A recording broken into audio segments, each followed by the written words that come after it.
Hi friends, welcome to C programming series. C programming की आज की इस वीडियो में हम पढ़ेंगे स्विच कंट्रोल स्टेटमेंट के बारे में। तो जैसे हमने प्रीवियस वीडियो में पढ़ा है if else, nested if else और एल्स इफ के बारे में, तो ये सभी डिसीजन कंट्रोल स्टेटमेंट थी। उसी तरह से ये स्विच भी एक डिसीजन कंट्रोल स्टेटमेंट होती है।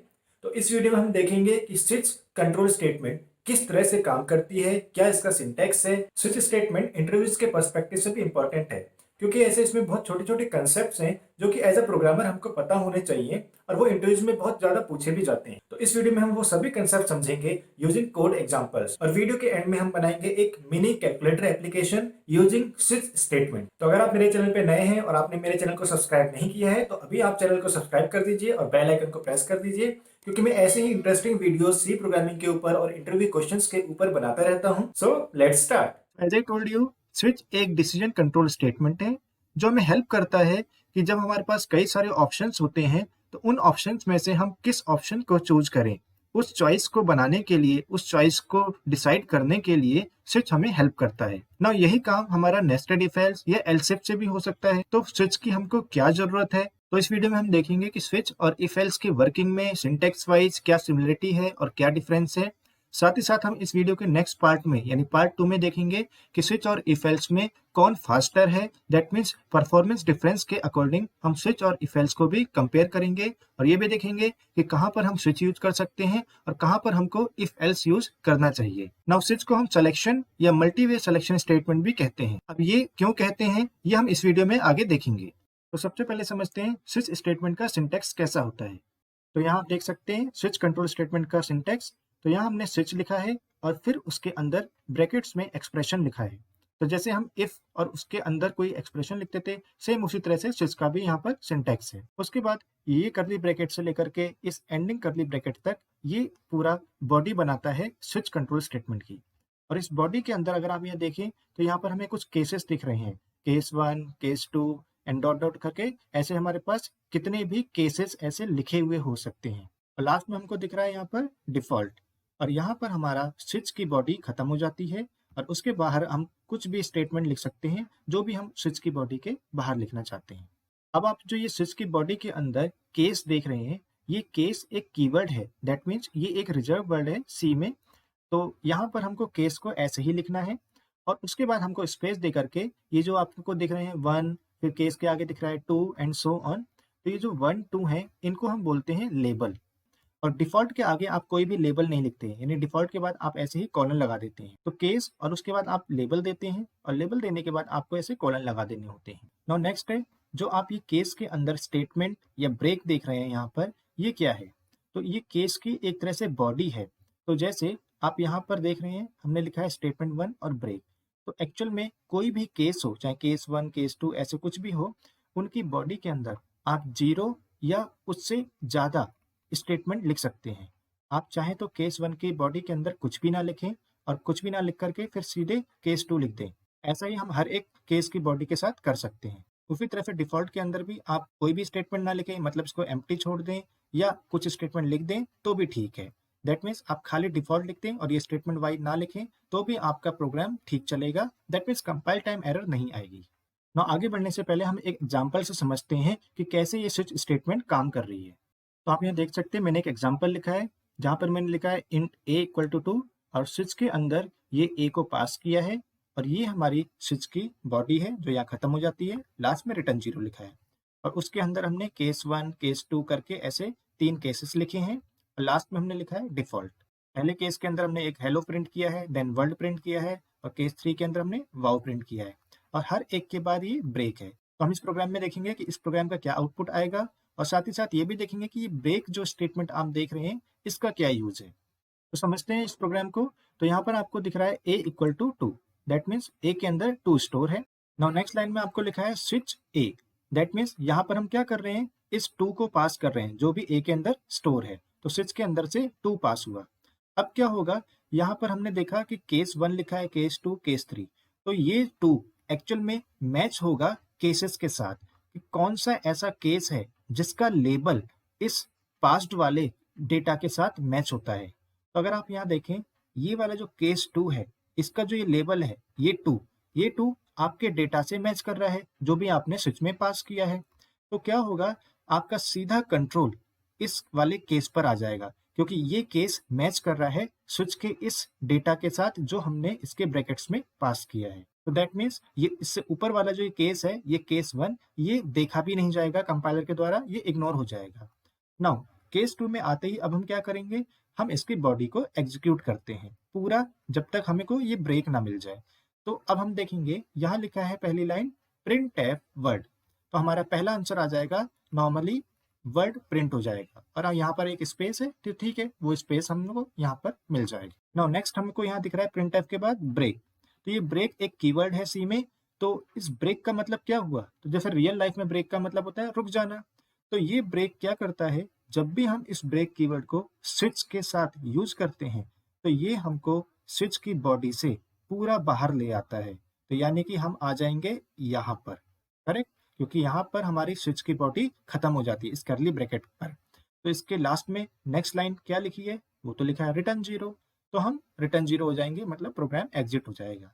तो हमको केवल आंसर मिलेगा ये वर्ड। एंड लेट्स से इस रिटर्न 0 से पहले यहाँ पर कुछ प्रिंटफ कराते हैं आप, लेट्स से ABC, तो आपका वर्ड के बाद ABC भी आउटपुट आता है। सो दैट मीन्स स्विच से बाहर आने पर आपका प्रोग्राम नॉर्मली एग्जीक्यूट होता है। तो मैं इस प्रोग्राम को आपको रन करा के दिखाता हूँ। तो देखिए यहाँ पर हमने सेम प्रोग्राम लिख दिया है, अब मैं इसको रन कराता हूँ।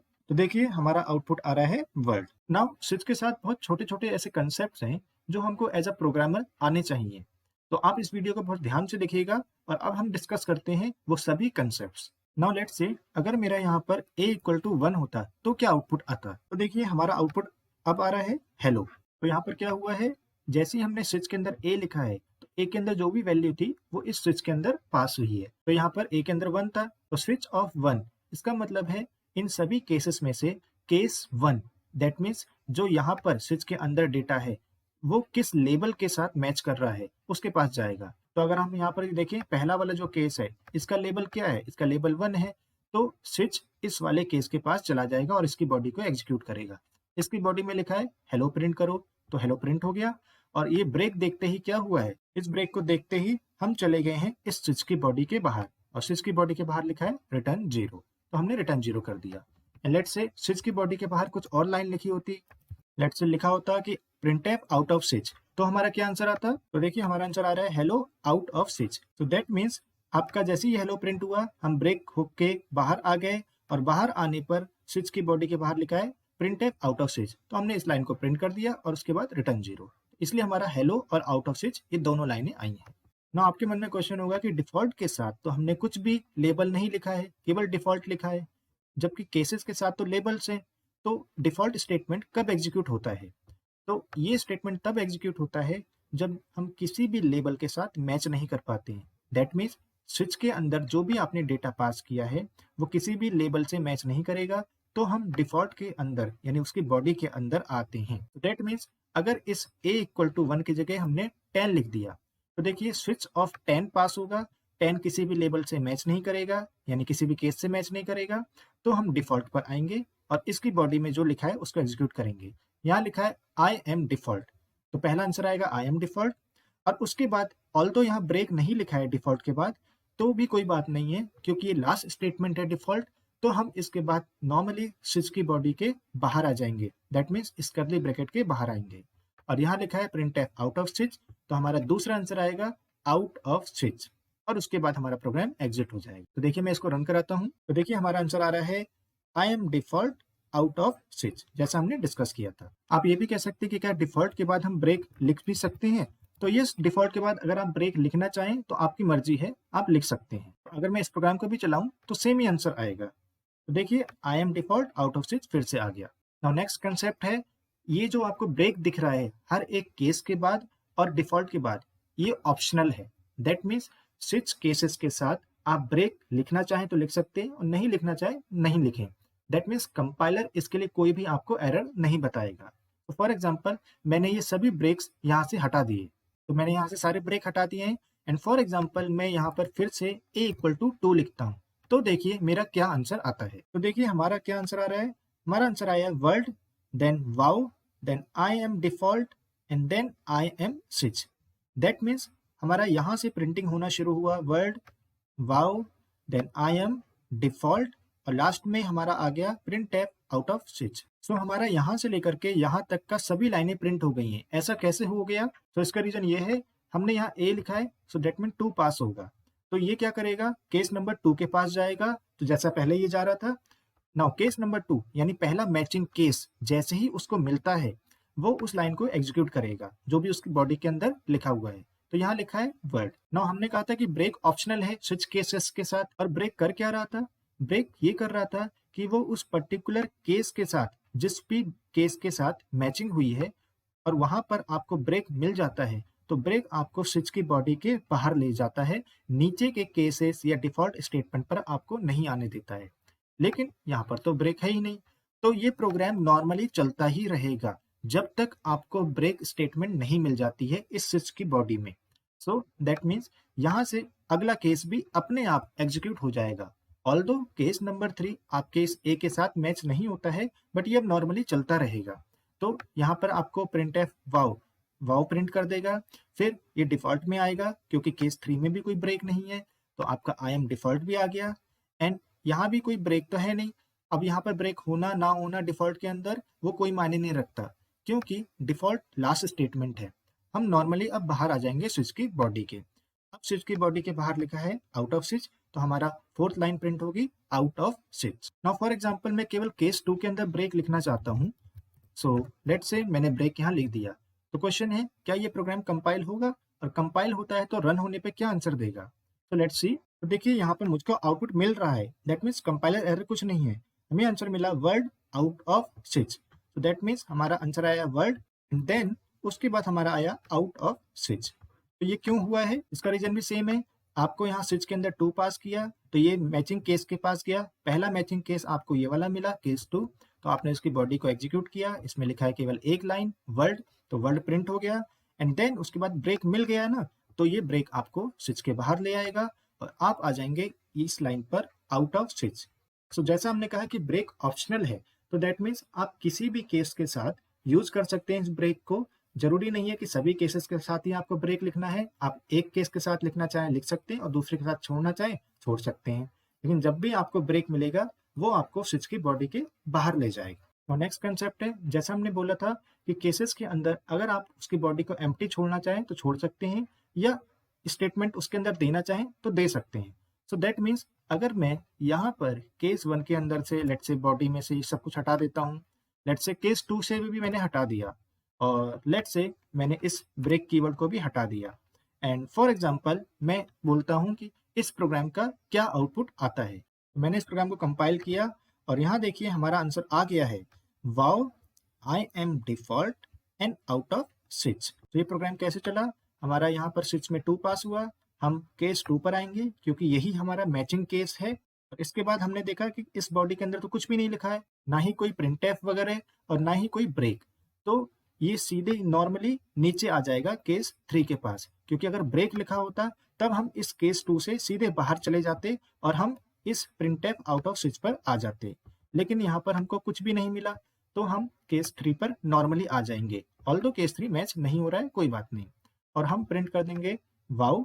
देन यहाँ भी ब्रेक नहीं मिला, हम डिफॉल्ट पर भी आ जाएंगे, आई एम डिफॉल्ट प्रिंट कर देंगे, और उसके बाद हम नॉर्मली स्विच के बाहर आकर के आउट ऑफ स्विच ये स्टेटमेंट प्रिंट कर देंगे। तो ये 3 आंसर्स हमारे आ जाएंगे इस प्रोग्राम से। नाउ नेक्स्ट कंसेप्ट है, क्या ये डिफॉल्ट स्टेटमेंट लिखना जरूरी है? तो अगर मैं इस डिफॉल्ट स्टेटमेंट को हटा दूं तो देखते हैं क्या होता है। तो देखिए कोई कंपाइलर एरर नहीं आई है, मेरा आंसर आ गया है normally word out of switch.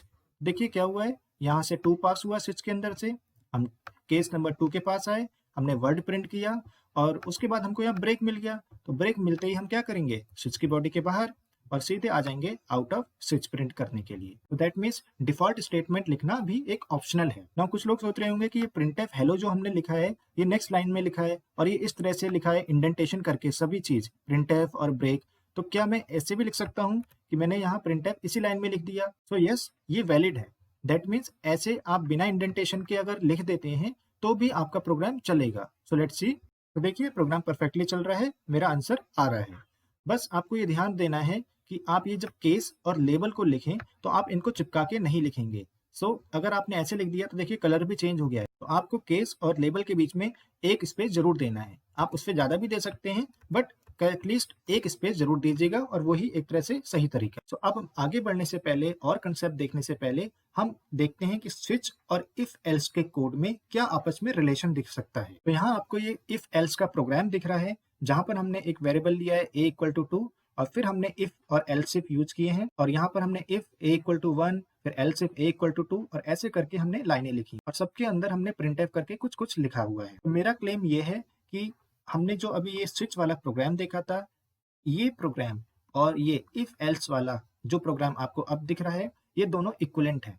For example, जैसे आपने स्विच में ए लिखा था तो यहाँ पे 2 पास हुआ था, आप केस 2 पर आकर के वर्ड प्रिंट करके बाहर आ गए थे। उसी तरह से अगर आप यहाँ देखें, इस प्रोग्राम का क्या आउटपुट आएगा, तो यहाँ पर a इक्वल टू 2 लिखा है, तो ये इफ एल्स इफ की सारी कंडीशन मैच होंगी। तो यहाँ देखेंगे कि ये 2 तो 1 के बराबर नहीं है, तो आप इसके अंदर नहीं आएंगे, आप इसके अंदर आ जाएंगे, क्योंकि 2 इक्वल टू 2 मैच हो जाएगा, तो आपका वर्ड आ जाएगा प्रिंट होकर के, और आप फिर रिटर्न 0 पर आ जाएंगे, इन सभी को छोड़ करके।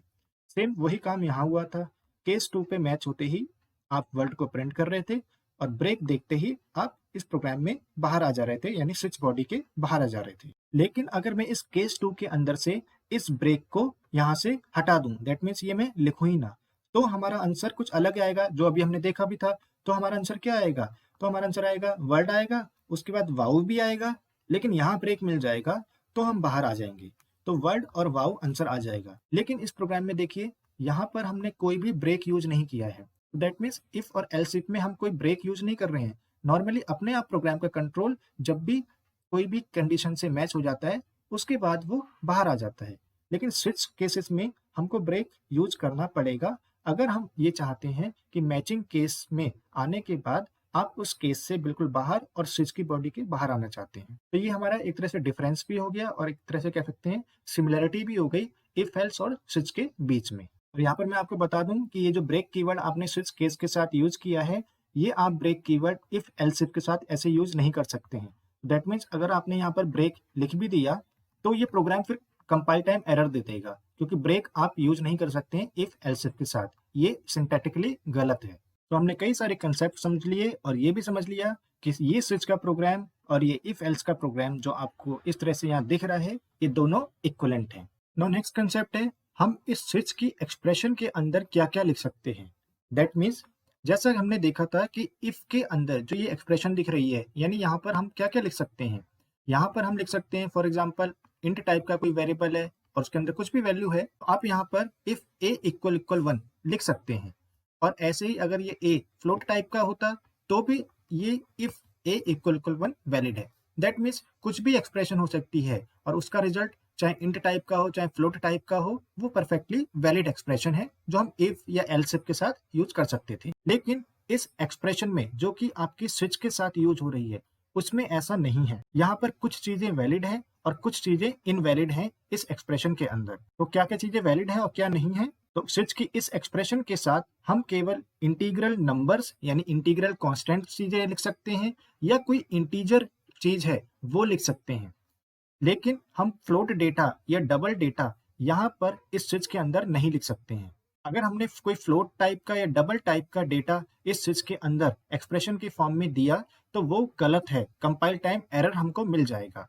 तो यहाँ पर हम कोई भी एक्सप्रेशन लिख सकते हैं, for example a plus B ये भी लिख सकते हैं, या सिंपल a भी लिखें तो ये भी ठीक है। लेकिन यहाँ पर a और b ये दोनों इंट टाइप के होने चाहिए, ऐसे ये भी इंट टाइप का होना चाहिए। या इस एक्सप्रेशन के अंदर हम ऐसे भी लिख सकते हैं, फॉर एग्जाम्पल आपने कोई कैरेक्टर लिख दिया स्मॉल डी, ठीक है, ये भी वैलिड है। अब ये क्यों वैलिड है, क्योंकि आपको पता है अगर आपने यहाँ पर स्मॉल डी लिख दिया, तो ये कैरेक्टर इन सब की एस्काई वैल्यू होती है, और एस्काई वैल्यू कैसी होती है, इंटीजर टाइप की। तो स्विच के अंदर हम कोई भी ऐसी एक्सप्रेशन लिख सकते हैं जिसका फाइनली आंसर हमको इंटीजर नंबर मिले, तो वो सब वैलिड है। लेकिन अगर कोई भी एक्सप्रेशन लिखा ऐसा जिसका आंसर हमको फ्लोट या डबल टाइप का मिलेगा, तो वो वैलिड नहीं होता है। तो ये डिफरेंस है स्विच के अंदर वाली एक्सप्रेशन में और इफ के साथ जो हम एक्सप्रेशंस यूज करते हैं। तो इस कंसेप्ट को हम कुछ एग्जांपल से समझते हैं। तो इस प्रोग्राम में देखिए, इस स्विच के अंदर मैंने ए लिखा है, और ए किस टाइप का है, इंट टाइप का। तो ये प्रोग्राम तो अभी हमने देखा था कि ये परफेक्टली चल रहा है, क्योंकि यहाँ पर ए इंट टाइप का है। लेकिन अगर मैंने इस a का डेटा टाइप फ्लोट कर दिया तो देखिए क्या होगा। तो देखिए अब मैं इसको रन करा के देखता हूँ। तो देखिए जैसे मैंने इसको रन कराया तो मुझे कंपाइलर ने एरर दे दी, और एरर क्या दी है, switch quantity not a integer, यानी कंपाइलर ने सीधा बता दिया कि स्विच के अंदर आपने जो एक्सप्रेशन लिखा है वो एक इंटीजर तो है नहीं, तो मैं इस प्रोग्राम को कंपाइल नहीं कर सकता हूँ। उसी तरह से अगर आप यहाँ पर a+6 भी कर देंगे तो भी ये एरर ही देगा, क्योंकि a+6 भी फ्लोट तरह का आंसर देगा, क्योंकि यहाँ a में क्या आया होगा 2.0 जो हमने टाइप कास्टिंग में समझा था, और 2.0 + 6 8.0 बन जाएगा। तो ये पूरा रिजल्ट फाइनली क्या आया, एक फ्लोट ही तो आया। तो फ्लोट रिजल्ट आया, वो स्विच के अंदर वैलिड नहीं है। ये भी हमको वही दे रहा है कि switch quantity not a integer. तो मैंने इस प्रोग्राम को थोड़ा चेंज किया है, और मैंने यहाँ इंट a = 2 फिर से लिख दिया है, स्विच के अंदर एक एक्सप्रेशन लिख दिया है, और केसेस वैसे ही लिखे हैं, और डिफॉल्ट को मैंने ऐड कर दिया है। तो अब आपको बताना है कि इसका क्या आंसर आएगा, या इसमें कुछ एरर आ सकती है। तो अगर आप इस प्रोग्राम को रन करेंगे तो देखिए कैसे होगा ये रन। यहाँ पर a+6 - 5 ये एक्सप्रेशन है, तो इसका रिजल्ट कंप्यूट होगा। तो आप प्रेसिडेंट एसोसिएटिव वाले सारे रूल लगा करके इस एक्सप्रेशन का आंसर निकालेंगे। तो इसका आंसर क्या आएगा, इसका आंसर आएगा 2 + 6 8, 8 - 5 3। तो स्विच के अंदर फाइनली 3 आ जाएगा, और क्योंकि ये a इंट टाइप का है तो ये टोटल एक्सप्रेशन का आंसर इंट टाइप का आएगा। तो यहाँ से 3 पास हुआ, और आप केस 3 के पास चले जाएंगे क्योंकि यही मैचिंग है, और आप वाओ प्रिंट कर देंगे, और ब्रेक होने से आप इस लाइन पर आ जाएंगे और आउट ऑफ स्विच प्रिंट कर देंगे। तो हमारा आंसर आएगा वाओ और आउट ऑफ स्विच। तो देखिए वाओ आउट ऑफ स्विच आ गया। तो दैट मीन्स कितनी भी कॉम्प्लेक्स एक्सप्रेशन हो सकती है स्विच के अंदर, लेकिन वो इंटीजर टाइप का रिजल्ट ही दे तभी वो वैलिड है। तो अब मुझे इस क्वेश्चन का आंसर बताइए कि इस क्वेश्चन का क्या आंसर आएगा।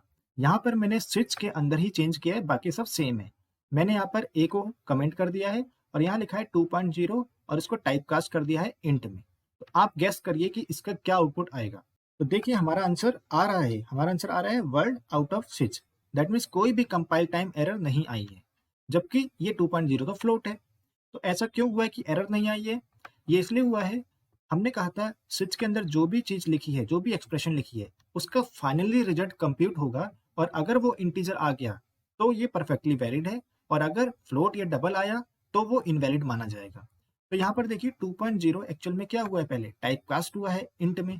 तो ये क्या मिलेगा आपको यहाँ से, टोटल आंसर तो आपको 2 मिलेगा इंट में टाइप कास्ट होने पर, और 2 आया है यानी इंटीजर नंबर आया है, इंटीग्रल कांस्टेंट नंबर आया है, तो वो तो वैलिड है। इसलिए यहाँ से वो सीधे केस नंबर 2 पे जाएगा और वर्ड को प्रिंट कर देगा, और उसके बाद ब्रेक मिलने के कारण वो बाहर आ जाएगा आउट ऑफ स्विच पर, और यहाँ पर ये प्रिंट हो जाएगा। तो आगे बढ़ने से पहले हम एक और कंसेप्ट समझते हैं कि अगर मैंने ये 2 लाइनें लिखी हैं, इंट a = 2 और स्विच a < 6, दैट इज मैंने स्विच के अंदर रिलेशनल ऑपरेटर यूज किया है, बाकी सब सेम है। तो इसका क्या आंसर आएगा, तो मैं इसको रन करा के देखता हूँ। तो देखिए हमको एक वार्निंग आ रही है कि switch condition has a Boolean value, और उसके बाद हमको आंसर भी आ रहा है हेलो आउट ऑफ स्विच। तो दैट मीन्स कंपाइलर ने हमको कोई एरर नहीं दिया है, हमको वार्निंग दे दिया और उसके बाद हमको आउटपुट दे दिया है। अगर हमको एरर मिलता तो हम बोलते हैं कि कंपाइलर उस प्रोग्राम को एग्जीक्यूट कर ही नहीं सकता है, वो EXE बना ही नहीं पाएगा। और वार्निंग देने का मतलब है कि हो सकता है कि प्रोग्राम में कुछ थोड़ी सी गलतियां हो सकती हैं, और आप अगर उसको रन कराएंगे तो हो सकता है कि आपको कुछ गलत आंसर मिल सकते हैं। तो वार्निंग इतना सीवियर नहीं होती है जितना कि एरर होती है। तो अब ये वार्निंग का क्या मतलब है, तो वार्निंग अगर देखें तो वार्निंग हमको कह रहा है कि स्विच की कंडीशन में एक बूलियन वैल्यू है। अगर आप यहाँ देखें a < 6 हमको ट्रू या फॉल्स देगा, तो यहाँ पर हमको ट्रू मिलेगा क्योंकि 2 < 6 होता है। तो यानी कि स्विच के अंदर हमको ट्रू मिल रहा है, वो एक बूलियन टाइप की वैल्यू है। तो हमने अभी देखा था कि स्विच के अंदर तो हमें कोई इंटीजर टाइप की वैल्यू चाहिए, इंटीजर टाइप का रिजल्ट, लेकिन मुझे तो बूलियन टाइप का रिजल्ट मिल रहा है। तो उसने कहा कि ठीक है, मतलब मैं इस प्रोग्राम को चला रहा हूँ, क्योंकि जो ट्रू और फॉल्स है उसको मैं 0 या 1 के रूप में इंटरप्रेट कर दूंगा, बट बेस्ट तरीका है कि आप यहाँ पर कुछ सही तरह का डेटा दें। सो एक्चुअल में इस प्रोग्राम को चलाने के हमारे 2 तरीके हैं कि अगर हम वार्निंग नहीं चाहते हैं, या तो आप इसको टाइप कास्ट कर दीजिए इंट टाइप में, ताकि जो भी यहाँ से आपको अभी ट्रू मिला है, 2 < 6 से आपको 1 मिला है यानी ट्रू, वो इंट टाइप में बदल जाए। तो अब इंटरनली कंपाइलर मानेगा कि यहाँ पर उसको इंट टाइप का डेटा मिला है, तो कोई वार्निंग नहीं आएगी, और आपका प्रोग्राम का आंसर अभी भी यही आएगा। देखिए अब कोई वार्निंग नहीं आई है। और दूसरा इसका तरीका है कि आप यहाँ पर बूल टाइप का भी अगर लिख देते हैं, यहाँ पर बूल डेटा टाइप जो कि C11 में इंट्रोड्यूस हुआ था, और ये डेटा टाइप हमने देखा था अपने डेटा टाइप की वीडियो में कि ये डेटा टाइप कौन सी हेडर फाइल में होता है, stdbool.h। तो हमको वो फाइल इंक्लूड करनी पड़ेगी। तो अब भी मेरा ये प्रोग्राम परफेक्टली वैलिड चलेगा। तो देखिए मैंने रन कराया, अब मुझको अब बिना वार्निंग के अभी भी आंसर आ रहा है hello out of switch. Now even मैं स्विच के अंदर कोई कैरेक्टर लिख दूं तो ये भी वैलिड है, क्योंकि कैरेक्टर मतलब उसकी एस्काई वैल्यू यहाँ पर पेस्ट हो जाती है। तो अगर मैं इस प्रोग्राम को चलाऊं तो मैं देखते हैं कि क्या आंसर आता है। और यहाँ पर मैंने लिखा है केस 65, केस 2 एंड केस 3। तो देखिए हमको आंसर आ रहा है हेलो आउट ऑफ स्विच। तो यहाँ देखिए ए लिखने से हमारा यहाँ 65 पेस्ट हो गया, उसकी एस्काई वैल्यू, ठीक है। और 65 हमारा इंटीजर टाइप का है, तो कंपाइलर ने हमको कोई एरर नहीं बताया। फिर हम केस 65 को ढूंढने के लिए आए, हमको पहले ही केस 65 वाला मैच हो गया, तो हमने कह दिया प्रिंट एफ हेलो, और ब्रेक कहते ही हम बाहर आ गए और हमने आउट ऑफ स्विच भी प्रिंट कर दिया। नाउ आगे बढ़ने से पहले अब हमारा एक लास्ट कंसेप्ट जो कि हमको इस स्विच के साथ पता होना चाहिए, वो है कि स्विच केस में हम ये जो केसेस देख रहे हैं इनके साथ लेबल्स जो हैं, ये लेबल्स में क्या क्या चीजें वैलिड हैं और क्या क्या चीजें इनवैलिड हैं। तो ये हमारी अभी तक की समरी है कि स्विच के साथ एज एक्सप्रेशन हम क्या क्या यूज कर सकते हैं और क्या क्या चीजें इनवैलिड हैं जो हम यूज नहीं कर सकते ना। यहाँ पर अगर आप देखें इस लास्ट एग्जांपल में स्विच के अंदर हमने एक फंक्शन कॉल किया है। तो अगर आपको नहीं पता है कि फंक्शंस क्या होते हैं, फंक्शन कॉल क्या होती है, तो जब मैं फंक्शन समझाऊंगा तो आप समझ में आ जाएगा कि स्विच के अंदर हम ये फंक्शंस कैसे लिख सकते हैं। तो ये जो फंक्शन है ये एक्चुअल में कहीं से आपको कुछ आंसर लेकर के आएगा, और अगर वो आंसर लेकर के आता है एक इंटीजर टाइप का, तो ये स्विच के साथ ये फंक्शन कॉल आपको कोई कंपाइल टाइम एरर नहीं देगा। लेकिन अगर ये फंक्शन कॉल होने के बाद आपको फ्लोट टाइप का आंसर दे देगा, तो आपका ये स्विच के साथ इनवैलिड हो जाएगा, क्योंकि फ्लोट टाइप की चीज तो आप एज एक्सप्रेशन स्विच के अंदर यूज कर ही नहीं सकते हैं। तो यहाँ पर हमने ये माना है कि ये फंक्शन हमको इंटीजर टाइप की वैल्यू रिटर्न कर रहा है, तो ये वैलिड है ना। उसी तरह से केस के साथ जो हम लेबल देते हैं वहां पर हम केवल इंटीजर कांस्टेंट नंबर ही दे सकते हैं, बाकी और कुछ भी चीज ने हम फ्लोट टाइप की या डबल टाइप की कुछ भी चीज वो इनवैलिड होगी। सो दैट मीन्स जैसे हम केस 1, 2, 3 दे रहे थे वो सब इंटीजर थे तो वैलिड है। ऐसे कोई एक्सप्रेशन भी दे सकते हैं, लेकिन इसका रिजल्ट क्या आएगा, आपका एक इंटीजर नंबर ही आएगा, 6 आ जाएगा। ऐसे ही आप कैरेक्टर लिख रहे हैं तो इसका आंसर भी क्या आएगा, कोई एस्काई वैल्यू, कोई इंटीजर नंबर।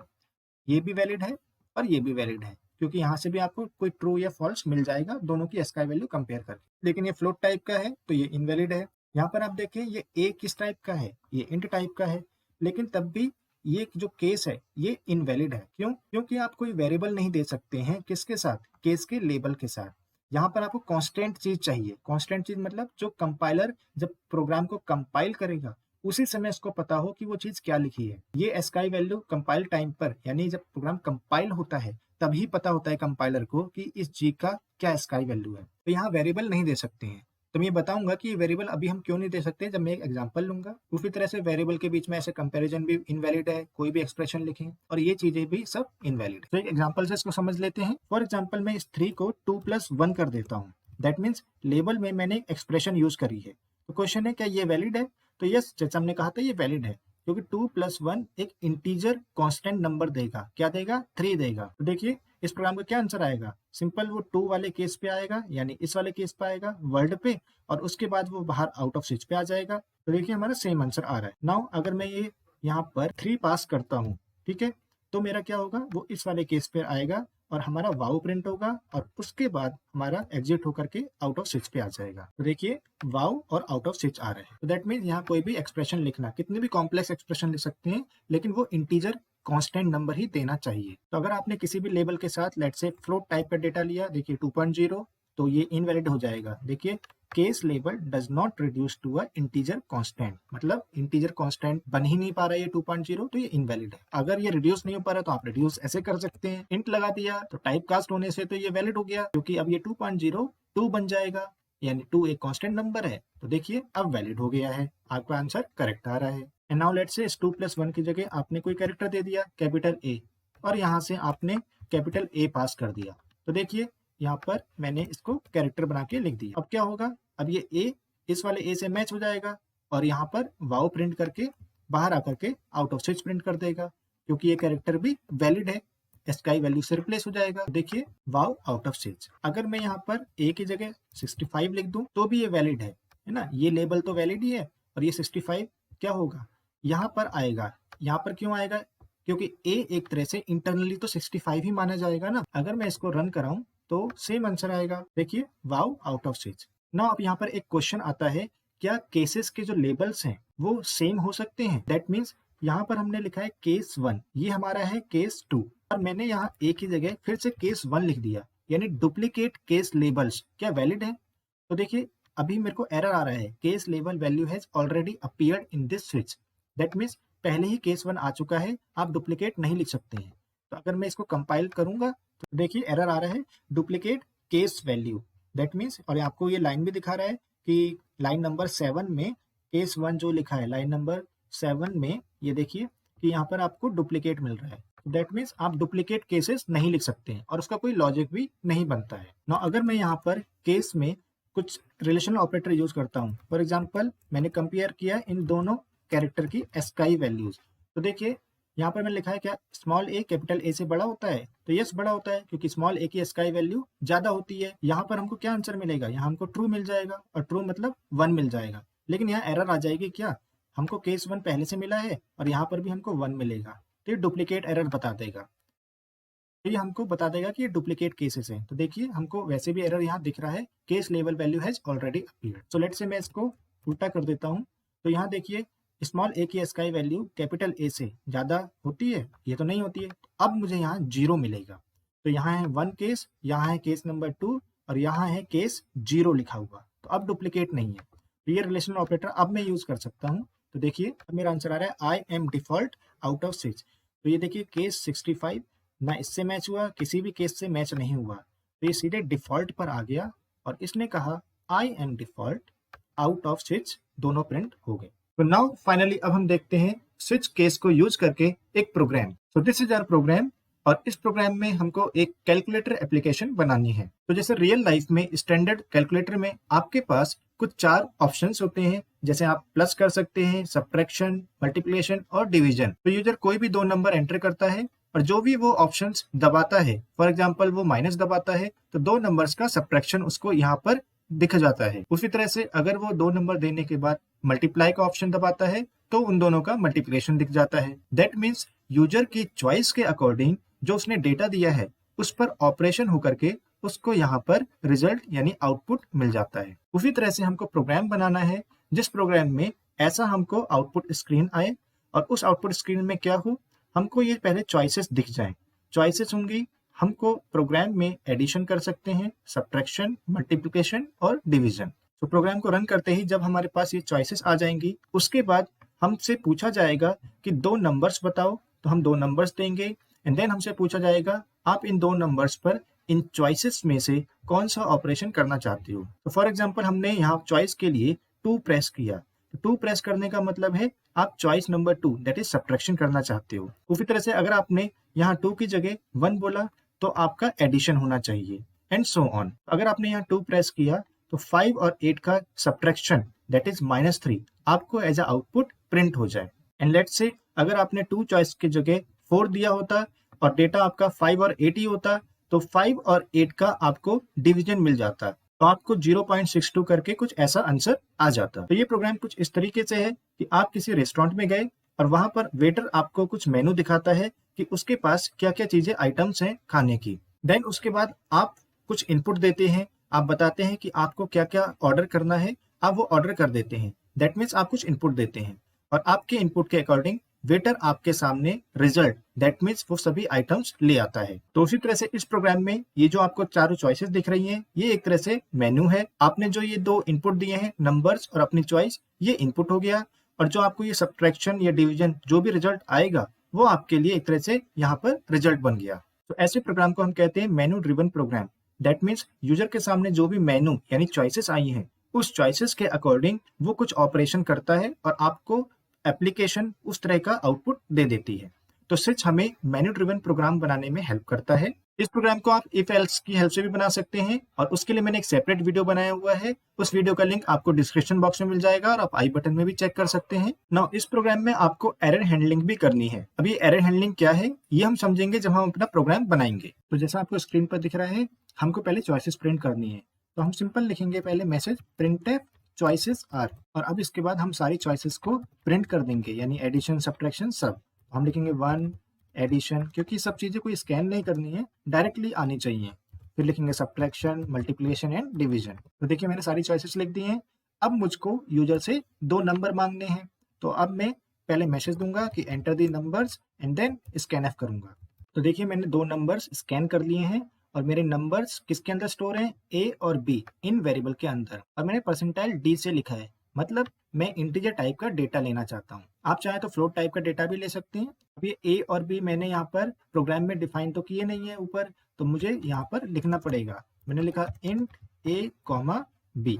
नाउ अब मैं यूजर से पूछूंगा कि वो कौन सा ऑपरेशन करना चाहता है इन चारों ऑपरेशंस में से। तो मैं जो चॉइस ऑपरेशन की बताऊंगा वो मैं कैसे बताऊंगा, मैं कहूंगा 1 2 3 4 इस तरीके से इंटीजर नंबर दे करके। तो मुझे एक चॉइस वेरिएबल चाहिए होगा जिसके अंदर मैं ये चॉइस स्कैन कर सकूं, तो मैं कॉमा करके ऐसे यहाँ पर चॉइस लिख सकता हूँ। तो अब मैं यहाँ मैसेज और स्कैन करूंगा इसको, एंड इसके बाद मैं स्कैन करूंगा ये चॉइस किसके अंदर, चॉइस वेरिएबल के अंदर। तो अब मुझे इस स्कैन किए हुए डेटा पे जो ए और बी के अंदर स्टोर है, इस पर मुझे ऑपरेशन करना है, addition, subtraction, multiplication, division, according to इस चॉइस के अंदर आपने क्या डाला है, 1 2 3 4 जो भी डाला है उसके अकॉर्डिंग। तो ये इस तरीके से हो गया कि आपके सामने वेटर ने ये सारी चॉइसेस बता दी, उसके बाद आपने एज अ यूजर उसको डेटा दे दिया कि देखिए ये 2 नंबर है और ये चॉइस है, तो मैं ये वाला चॉइस वाला काम करना है डेटा के ऊपर। तो अब क्या होगा, अब वेटर आपको आपकी चॉइस के अकॉर्डिंग प्रोसेस करके डेटा दे देगा, यानी रिजल्ट दे देगा। तो इस स्विच के अंदर एक तरह से आपकी चॉइस जानी चाहिए। तो मैं यहाँ पर अब आपकी चॉइस को पास करूंगा। आपकी चॉइस किसके अंदर है, चॉइस वेरिएबल के अंदर। तो मैंने यहाँ चॉइस लिख दिया। तो आपके पास 4 अल्टरनेटिव्स है, एडिशन, सब्ट्रैक्शन, मल्टीप्लिकेशन, डिवीजन, ये सारे ऑपरेशन आप कर सकते हो। तो मैं 4 ऑपरेशन यहाँ पर लिखूंगा, यानी केसेस लिखूंगा। अब मुझे यहाँ पर कुछ केसेस लिखने हैं। अब केसेस में किस अकॉर्डिंग लिखूंगा, जितने मेरे पास अल्टरनेटिव्स हैं उन अकॉर्डिंग मैं केसेस लिखूंगा।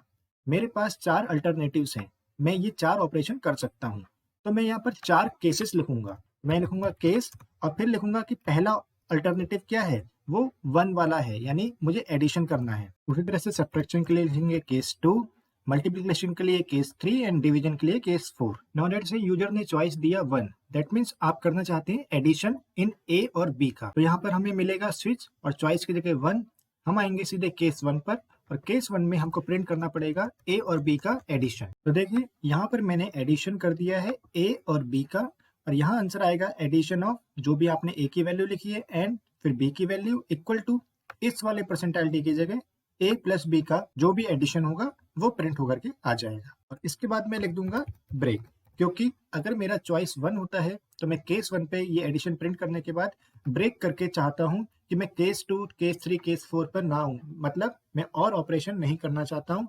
फाइनली मैं इस स्विच की बॉडी के बाहर जाना चाहता हूँ ना। उसी तरह से आप ये प्रिंटफ वाली लाइन सभी और केसेस के लिए भी लिख सकते हैं। तो यहाँ पर मैंने और सभी केसेस के लिए भी प्रिंटफ लिख दिया है। सब्ट्रैक्शन के लिए a माइनस बी, देन यहाँ मल्टीप्लाई कर दिया है, और केस 4 में मैंने 2 नंबर्स का डिवीजन कर दिया है। तो अगर हम पूरा प्रोग्राम देखें, हमने चॉइसेस भी प्रिंट कर दिए हैं, 2 नंबर भी स्कैन कर लिए, और ऑपरेशन भी यूजर से मांग लिए, और यूजर की चॉइस के अकॉर्डिंग हम इन 4 केसेस में से कोई एक केस एग्जीक्यूट करेंगे। तो हम इस प्रोग्राम को एक बार चला करके देखते हैं। तो देखिए हमारा आउटपुट आ रहा है, हमको पहले दिख रहा है चॉइसेस, जो भी हमने चॉइसेस प्रिंट करी थी, और यहाँ पर फिर हमसे 2 नंबर मांगे जा रहे हैं। तो अब मैं यहाँ पर कोई भी 2 नंबर देता हूँ 20। अब हमसे बोला गया है कि ऑपरेशन बताइए जो आपको करना है।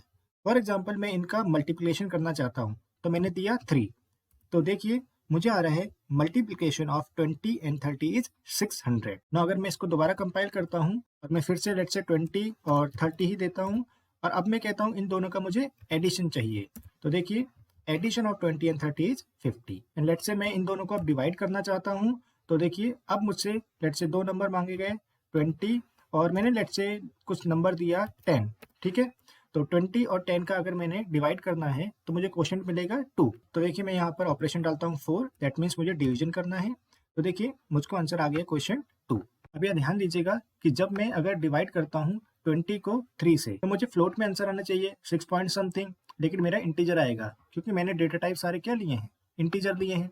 तो मैं इन सबको फ्लोट बना सकता हूँ ताकि मेरा आंसर करेक्ट आए। तो लेट से मैंने नंबर दिया 20 और 3, और मैं इन पे 4 यानी कि डिवीजन करना चाहता हूँ। तो देखिए अब आंसर आ रहा है 6.667, दैट मीन्स अब करेक्ट आंसर आ रहा है। तो यहाँ पर हमने देखिए ये जो केसेस के साथ हमने ब्रेक लिखा है, अगर मैं इनमें से ये ब्रेक हटा दूं, लेट से पहले वाले में से मैं ब्रेक हटा देता हूँ, तो क्या होगा। और मैंने यहाँ पर लेट से कुछ नंबर डाला 10 और 20। और मैंने कहा मुझे एडिशन करना है, यानी केस 1 पे जाना चाहिए। Addition of 10, 20, 30, subtraction is this much, and subtraction के बाद फिर प्रोग्राम एग्जिट हो जाता है। हुआ क्या है, जब मैंने चॉइस 1 डाला है यहाँ पर, तो यहाँ 1 आया। केस 1 पे हम गए, मैचिंग केस पे हमने ये आंसर एडिशन का प्रिंट कराया, एंड उसके बाद ब्रेक नहीं लिखा है तो हम केस 2 पे चले गए और हमने सब्ट्रैक्शन भी कर दी। उसके बाद ब्रेक लिखा है तो हम उसके बाद इस रिटर्न 0 पर आए हैं। तो इसलिए हमारा एडिशन और सब्ट्रैक्शन दोनों आ रहा है। जैसे हमने देखा था कि ब्रेक ऑप्शनल है हमारा, कंपाइलर कोई एरर नहीं बताएगा, लेकिन हमारा लॉजिक तो यहाँ गलत हो गया ना।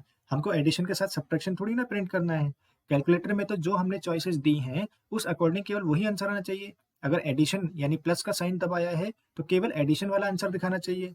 तो इसलिए लॉजिक के अनुसार हमको यहाँ ब्रेक लगाना चाहिए, तभी हमारा जो आउटपुट है वो करेक्ट दिखेगा। अब इस प्रोग्राम में एक एरर आ सकती है।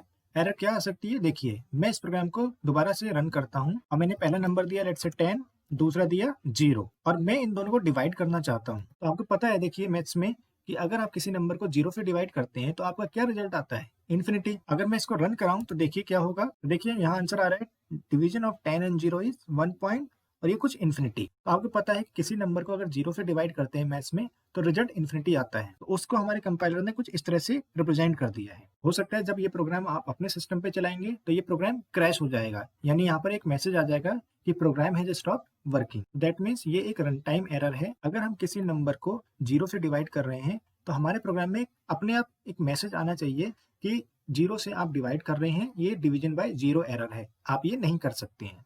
लेकिन हमने अपने प्रोग्राम में केस नंबर 4 में ऐसा कुछ भी हैंडल नहीं किया है, इस एरर को हैंडल नहीं किया है। तो हम यहाँ पर क्या करेंगे, जब भी हमारा जो बी नंबर है दैट इज सेकंड नंबर है वो 0 होगा तो हम एक मैसेज प्रिंट कर देंगे कि डिवीजन बाय 0 एरर। और अगर बी 0 नहीं है तो हम एल्स पे आकर के नॉर्मली ये वाली printf वाली लाइन एग्जीक्यूट कर देंगे। दैट मीन्स हम दोनों नंबर को डिवाइड कर देंगे। अब अगर मैं 10 को 0 से डिवाइड करता हूँ तो देखिए मैंने दिया 10, 0 और मैंने कहा 4, डिवीजन करना है यानी। अब देखिए आ गया simple message division bye 0 error. Now अब यहाँ पर एक सिचुएशन ऐसी हो सकती है कि यूजर इन चारों चॉइसेस में से कोई भी चॉइसेस ना दे, दैट इज वो 1, 3, 4 के अलावा कोई और चॉइसेस दे दे। वो डाल सकता है कि 0 या कोई नेगेटिव नंबर या 4 से कोई बड़ा नंबर 5, 6 इस चॉइस में डाल सकता है। उस केस में तो हमारे पास कोई भी चॉइस मैचिंग वाली है ही नहीं। तो हमको यूजर को ये बोलना चाहिए कि you have entered wrong choice या प्लीज एंटर राइट चॉइस। हम यहाँ पर एक डिफॉल्ट स्टेटमेंट लिख देंगे, क्योंकि डिफॉल्ट का मतलब क्या है, अगर कोई भी केस मैच नहीं होता है तो हम डिफॉल्ट की बॉडी में चले जाएंगे और यहाँ पर आप प्रिंट कर दो कि प्रिंट है प्लीज एंटर राइट चॉइस। तो अब देखिए अगर मैं इसको रन करता हूँ और मैं कुछ गलत चॉइस देता हूँ, नंबर मैंने कोई भी दे दिया 10, 20 और चॉइस मैंने दे दिया लेट्स से दोबारा 6, तो देखिए अब आ रहा है प्लीज एंटर राइट चॉइस, यानी सामने वाले को पता लग गया कि उसकी गलती है, उसने चॉइसेस ही गलत दी है तो उसका आउटपुट मिल नहीं रहा है। तो this was our program using switch case. Now मैं इस प्रोग्राम को मॉडिफाई करना चाहता हूँ और मैं चाहता हूँ कि जैसे मैंने ये 1 के लिए बोला एडिशन, 2 केस के लिए बोला है सब्ट्रैक्शन एंड सो ऑन, उसी तरह से मैं चाहता हूँ मैं 1 की जगह अगर मैं प्लस लिख दूं तो मुझको एडिशन हो, और 2 की जगह अगर मैं माइनस लिख दूं तो सब्ट्रैक्शन, एंड उसी तरह से मल्टीप्लाई डिवाइड हो जाए। तो इस तरीके से मैंने प्लस माइनस मल्टीप्लाई डिवाइड लिख करके केस के लेबल को चेंज कर दिया। अब सेम काम होना चाहिए, मतलब मुझे आउटपुट बिल्कुल सेम चाहिए, लेकिन यूजर अब 1, 2, 3, 4 नहीं दबाएगा। यूजर इन सिंबल्स में से कुछ भी 4 ऑप्शन दे सकता है। तो प्लस माइनस मल्टीप्लाई डिवाइड इस चॉइस वेरिएबल में आने चाहिए, जो यहाँ से चॉइस में पास होना चाहिए स्विच के अंदर।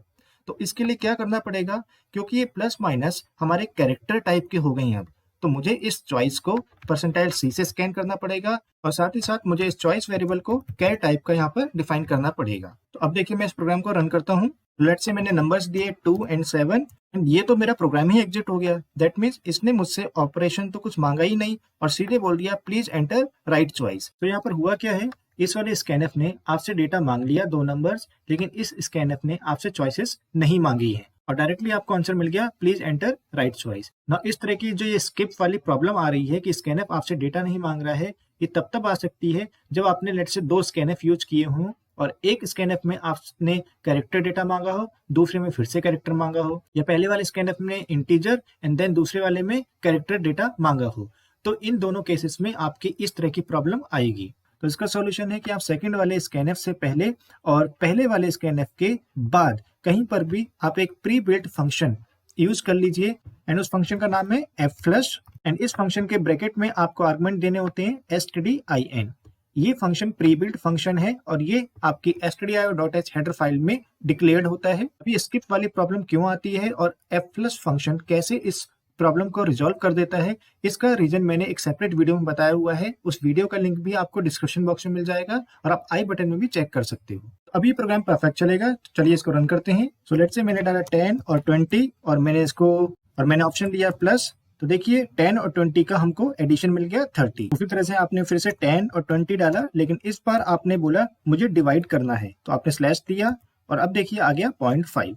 तो आई होप आपको समझ में आ गया होगा कि ये प्रोग्राम कैसे वर्क कर रहा है और कैसे हमने स्विच केस की हेल्प से इस प्रोग्राम को बनाया है। वीडियो खत्म करने से पहले मैं आपको बता दूं कि इस वीडियो का नेक्स्ट पार्ट बहुत इंपॉर्टेंट है, क्योंकि उस वीडियो में हम पढ़ेंगे स्विच से रिलेटेड बहुत ही इंपॉर्टेंट कंसेप्ट जो कि इंटरव्यू के पर्सपेक्टिव से भी इंपॉर्टेंट है। तो जैसे हम पढ़ेंगे कि स्विच की नेस्टिंग क्या अलाउड है, स्विच को मल्टीवे सिलेक्शन स्टेटमेंट क्यों बोलते हैं, क्या डिफॉल्ट को हम सभी केसेस से पहले यूज कर सकते हैं, कर्ली ब्रेसेस लगाना क्या स्विच में ऑप्शनल है या कभी कभी उसकी जरूरत होती है। ऐसे ही हम पढ़ेंगे कि स्विच और इफ एल्स में कौन फास्टर है और किसको हम कहां पर यूज करें, ये भी देखेंगे।